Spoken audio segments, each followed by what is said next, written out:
exercise 1.4ல 6th third subdivision பார்க்க போறோம். 11,025 கொடுத்திருக்காங்க. ஃபர்ஸ்ட் நீங்க அதை எழுதிக்கலாமா? டேபிள் எழுத சொல்றேன்ல. 1 into 1 1, 2 into 2 4 உங்களுக்கு தெரியும். 3 3s 9 தெரியும். 4 4s 16 உங்களுக்கு தெரியும். அடுத்து என்னது? 5 5s 25. அடுத்து என்னது? 6 6 36. அடுத்து உங்களுக்கு ரிமைனிங் வேணும்னா கூட நம்ம எழுதிக்கலாம். இப்போதைக்கு நான் ஒரு 6 வரை எழுதியிருக்கேன். இப்போ பாருங்க, நம்ம 2 டிஜிட், இப்போ எத்தனை டிஜிட் இருக்கு? 1 2 3 4 5 டிஜிட் இருக்கு. அப்போ நம்ம 2 2 ஸ்ப்ளிட் பண்ணிக்கலாமா? அப்போ இங்க இருந்து ஒரு 2 டிஜிட் எடுத்தாச்சு. இங்க 2 எடுக்கும்போது இங்க 1 டிஜிட்டா இருக்கு. ஓகே, இப்போ பாருங்க 1 நம்மளுக்கு 1 வச்சா இங்க இருக்கு. 1 1 ஈஸி. 1 1s 1. அப்போ 1 போட்டுக்கலாமா? அப்போ என்ன போட்டுடலாம்? இது 0 ஆயிரும். அப்போ அடுத்து எதை எழுதணும்? செகண்ட் டிஜிட் நம்பர் 1, அடுத்து தேர்ட் டிஜிட் நம்பர் 0. அப்போ 10 வச்சு இங்கே பண்ண முடியுமா? பண்ண முடியாது. அப்போ நீங்கள் என்ன பண்ணணும்? 10 வச்சு நம்மளால செய்ய முடியாது. அடுத்தனால நம்ம அடுத்த நம்பரை எடுக்கிறோம். தேர்ட் டிஜிட் நம்பர் எடுக்கிறோம். 2 4, அதாவது ஃபோர்த் டிஜிட். அடுத்து ஃபிஃப்த் டிஜிட் எழுதுறோம். 5. அப்போ இங்கே 2 டிஜிட் எழுதுறதுனால நாங்கள் தனியாக எடுக்கிறோம். அதனால நம்ம என்ன போட்டுக்கணும்? மேலே 0ன்னு போட்டுக்கணும். அப்போ 1 0.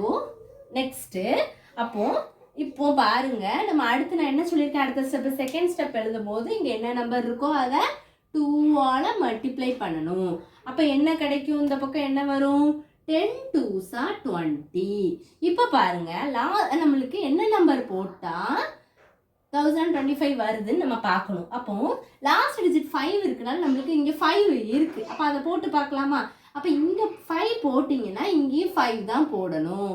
இப்போ 5 5s 25. அப்போ 5 போட்டால் ரிமைனிங் என்ன இருக்கும்? 2 இருக்கும். 0 into 5 0. 0 கூட ஒரு 2 ரிமைனிங் இருந்தது, ஆட் பண்ணால் 2. அடுத்து 5 கூட 2 மல்டிப்ளை பண்ணால் 10 கிடைக்கும். அப்போ 10.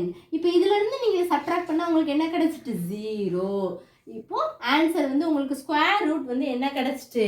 105. அப்போ நீங்கள் எழுதும் போது எப்படி எழுதணும்னா, ரூட் ஆஃப் 11,025க்கு ஆன்சர் வந்து என்ன அப்படின்னா 105. இதுதான் ஆன்சர். ஓகேவா? ரொம்ப சிம்பிள். நீங்கள் செஞ்சு பாருங்கள், பொறுமையாக ரவுண்டில் செஞ்சு பாருங்கள். டேபிள் வந்து ஃபஸ்ட்டு நீங்கள் ப்ராக்டிஸ் ஆகிற வரைக்கும் நீங்கள் வந்து எழுதிக்கோங்க. அதுக்கப்புறம் நீங்கள் மைண்ட் கால்குலேஷன் போட்டு நீங்கள் பண்ணிக்கலாம்.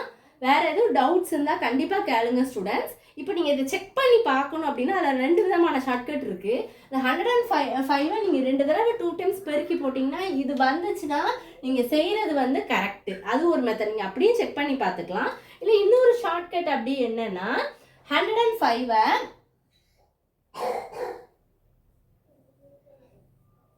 பண்ணீங்கன்னா 5, இது வந்து 5 டேபிளுக்கு மட்டும்தான் பண்ண முடியும். பாருங்க, 5ஐயும் மல்டிப்ளை பண்ணா 25. சரி, இப்போ செகண்ட், இது ஃபர்ஸ்ட் டிஜிட் எடுத்து, இது மேலே உள்ளது, இது ஃபர்ஸ்ட் டிஜிட், இது செகண்ட் டிஜிட்னு வச்சுக்கோங்களேன். இப்போ மேலே இங்கே வந்து ஒரு நம்பர் இருந்தாலும், இப்போ இங்கே 9 கீழே 9 இருந்ததுன்னா 9க்கு அடுத்த நம்பர் என்னது? 10. அப்போ 10 கூட அந்த 9 மல்டிப்ளை பண்ணி வர ஆன்சர் தான் இது. இப்போ இதே மாதிரி இங்கே 10 இருக்கு, இங்கேயும் 10 இருக்கு. அப்போ இந்த 10 வந்து 10க்கு நெக்ஸ்ட் நம்பர் என்னது? 11. இந்த 11ஐயும் இந்த 10ஐயும் நீங்கள் மல்டிப்ளை பண்ணி போட்டிங்கன்னா என்ன வரும்? எங்களுக்கு 110 வரும். இப்போ உங்களுக்கு ஆன்சர் என்ன கிடைச்சிருக்கு? 11,025 கிடைச்சிருக்கா? நீங்கள் இப்படி செக் பண்ணி பார்த்துக்கலாம். இது உங்களுக்கு ஒரு சின்ன ஷார்ட்கட் நான் சொல்லித்தரேன். நீங்கள் ஃபைனலாக செய்யும்போது அதுக்காக கொடுத்த எக்ஸாமில் நீங்கள் வந்து கண்டிப்பாக இந்த மெத்தட் தான் ஃபாலோ பண்ணணும். இதுதான் லாங் டிவிஷன் மெத்தடு. உங்களுக்கு ஆன்சர் செக் பண்ண செஞ்சுருக்க ஆன்சர் கரெக்டாக பண்ணியிருக்கோமான்னு செய்கிறதுக்காக நான் உங்களுக்கு ஒரு சின்ன ஷார்ட்கட் சொல்லித்தரேன். ரொம்ப சிம்பிள். இது வந்து 5 டேபிளுக்கு மட்டும்தான் இதே மாதிரி நம்ம பண்ண முடியும். வேறு எதுவும் டவுட்ஸ் இருந்தால் கண்டிப்பாக கேளுங்க ஸ்டூடெண்ட்ஸ். தேங்க்யூ.